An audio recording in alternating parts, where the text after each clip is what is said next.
Welcome, everyone, to the Garden Nerd Tip of the Week podcast, where garden nerds from around the world talk shop, share stories, and offer their favorite tip. I'm your host, Christy Wilhelmi. Teri Speight is back on the podcast this week. She spoke with us a few months ago about her book, The Urban Garden, which she co-authored with Kathy Jentz, and they came on that show together. Today, we're chatting about her other book, Black Flora, that came out around the same time. Teri runs her gardening business called Cottage in the Court and is the founder and president of the Jabali Amani Garden Collective, a garden club for predominantly African-American women. She is also the urban garden chair and liaison to the National Butterfly Garden at the U.S. Botanic Garden for National Garden Clubs Incorporated. Woo, that's a mouthful. Thanks for chatting with me, Teri. You're very welcome. Well, I'm really happy to have you back. I feel like it took us forever to set up this conversation because you've been promoting two books at once, in addition to your gardening duties. What's that been like? A whirlwind, and that's being nice. The opportunity to write a book, let alone write a book and then co-write another at the same time, midst of a pandemic, while still holding down a full-time job, was more than a mouthful, but I managed it and I'm still excited about it. And I haven't been as active in my own writing this year because I've been promoting, but I've missed it. So I'm bringing it back. Oh, are you working on another one? I'm working on more blog posts, more in-person site visits, exploring the garden, and I'm just really taking advantage of all the beauty that surrounds us. And I might be writing another book. I'll leave that right there. Okay. All right. I won't pry. I know that we all have something in our back pocket, but whether or not we're actually going to put the time into it and make that commitment, it's a huge decision to make. So we'll just talk later sometime. All right. You're in District Heights, Maryland. Yes. And I'm curious because I think you spend, your other book with Kathy Jentz was about small space gardening in urban settings. So what's happening in your garden right now? Wow. My garden right now is on the last hurrah. And not to say that it's going to sleep yet, but right now, my garden flows through the seasons. So the Rudbeckia hirta is just beginning to pop. And I have art in my garden as well. So I have a piece from Black Art in America called The Last Walk. And the reason why is because my garden is on its way to rest. And the Rudbeckia hirta brings so many birds and butterflies and so much activity. The buddleia has gotten butterflies like crazy. I went out last weekend to clean my garden up. I think I spent more time going, oh my, what a beautiful butterfly, than anything else. So it's a lot of activity going on right now. The hydrangeas are, doing their change of costume, I like to call it. So the foliage, the blooms are fading and the leaves are getting, a little tinge on the end. So my garden is it's in the midst of its final act, shall we say. Nice. I think that as a person who lives in a place where we can garden year round, I sort of envy that a little bit, where you can take a pause and just let the soil rest and all of that and enjoy that transition into dormancy, which is kind of cool. So let's dive into your book, Black Flora. It's a collection of profiles about African Americans in the floral industry, which we don't hear about very much. So was that the reason for the book? That was a large part of the reason for the book.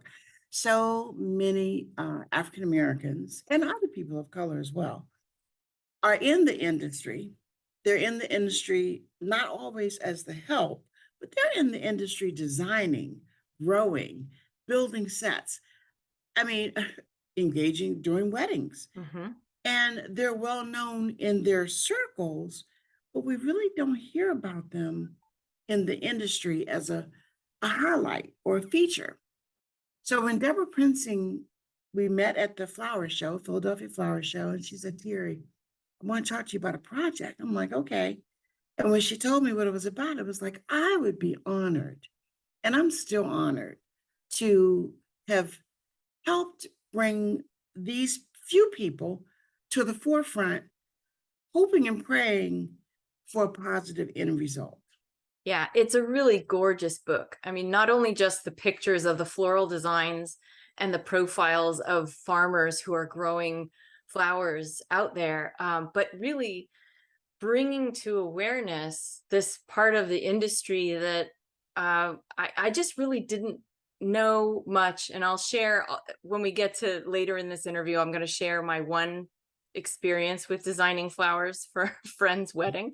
But it's not something, I guess, we just don't hear about the floral industry and the design and how flowers come to market and the people who are behind that. So I Mhm. found this really intriguing, and it was just a nice walk down people's lives, just little profiles. I don't want to say little, they were big profiles on people, but you get this kind of snapshot, a little peek into their lives, which was really Yeah, interesting. yeah. So you and your contributing authors, because there are 3 women listed in the back who I guess helped in some way with this. Mm. You assembled this eclectic set of people in floriculture, and it was including, family flower farms Mhm. to city artists who make political statements with flowers, and Mhm. all kinds of cultures, as you mentioned, not just African American, but other, people from Latin America or with Latin American roots, people in Mhm. Hawaii and the Deep South. And Yeah. there's so much to learn within these pages. Can you share a couple of examples of the designers and farmers profiled in the book? Sure. And I want to preface it by saying so many people think, when they think of African American farmers, they really think about food, Mm-hmm. cotton, ag, anything but flowers. Right. And one of my favorites in the book, as far as growers go, were the Cottons, a young couple with 2 of the most gorgeous children They are that are gorgeous. actively involved in mimicking their parents in the industry. These young people did not want the corporate job. They wanted a kinder, simpler, gentler life where they could raise their children and provide a wholesome environment. And they've done that. They coordinated with another farmer, organic farm, which is always good in my book, Mm-hmm. in North Carolina. They came upon this couple and said, hey, we'd like to be your farmers. Do you all grow flowers? They were like, oh no, but the money's in the vegetables. They said, let's try some flowers. And now Mr. Cotton is always happy to share that when he goes to market, there's a little girl that comes by because she wants her flower. And she's almost like a walking advertisement for the love that they put into their product. That's just one example. They're in North Carolina. In Arizona, Aisha Lurie, transplant from the East Coast, arts background. She knew she wanted to do this small scale, but now she's going to markets. She has pop ups. She offers classes. She's an integral part of the Black Specialty Flower Growers Group. We have an Instagram group that we are passionate about. We share and connect with each other. Aisha is a walking example of, if you're passionate about something, run with it. Just do it. Put your all into it, and you will be a success with it. And then another good example is Hannah Morgan. She's in Washington State. Hannah, another one with an arts background, at home mom. She was a waitress, and she was simply asked to make an arrangement. So she foraged. I I like to say the garden calls us. And that request led to foraging. Now she too is in the process of building a little studio where Mm. she can hold classes. She does a lot of arrangements for the local restaurants in her town. I mean, she's just blown up. We don't hear about these things. We don't know about these things because these are merely women, people of color, just doing their thing. But their voices need to be elevated as well. I agree. And I think that's why this book is so charming and wonderful. I noticed as I read through that there's also this great sense of community with Black flower farmers in particular banding together. You mentioned that Instagram group, and we'll have to get that for people who might be interested in watching, following or becoming part of that. Did you know about this before you wrote the book, or did you discover it while you were writing? Through the friendships cultivated in writing this book, we all just kind of started tapping into each other. And that's the beauty of it. It's like the seeds were planted. We just needed that fertile ground to take root. That's what happens when you build community and when you build a strong community. Yeah. And what's the name of that Instagram group that people can learn? Black specialty flower farmers. We're working on a website, and I'll make sure that I give you that so you can post it. Excellent. But then also there's the Black Florist. I went to the conference, the first one of its kind, earlier this year. What an amazing group of women I met there from Texas, Louisiana, Georgia, New York, all of them with powerful stories. And you think to yourself, and so I'm bothered when I hear other African American women go, but I don't know anyone else that's growing flowers. I'm like, you need to reach out, find that fertile ground that has been provided now, so that we can all collectively uplift each other and share. It's just sort of embarrassing. I have to share one floral experience that I have. I was asked by a friend when she was getting married, this was years ago, she said, would you do my flowers for me? I said, sure. And I knew she was, it was low budget. We went to the downtown LA flower market where you can get, a dozen roses for very inexpensive. And we spent about $200 on flowers. And then I did the arranging all myself for free when, we brought them all up and did the arrangements. And this is embarrassing.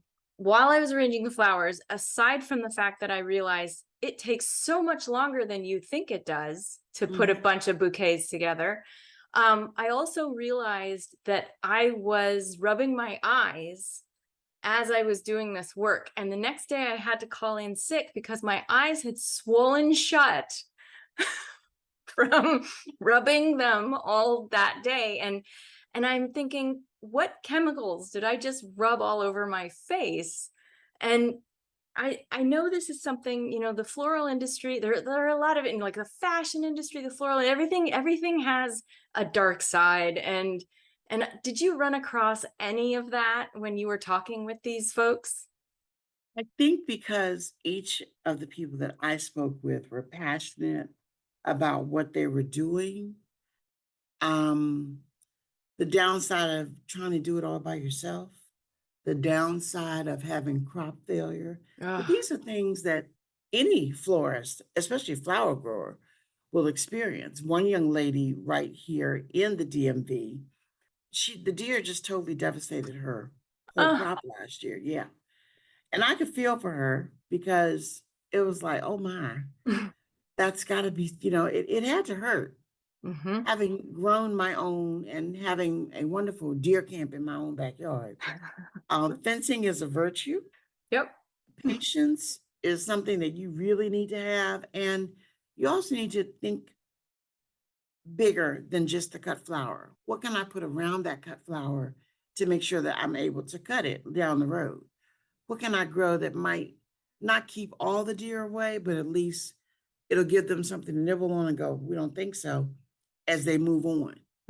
So having a little bit of horticultural expertise in addition to the cut flower expertise is definitely something that you need to think about.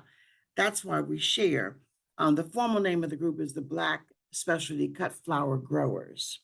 Got it.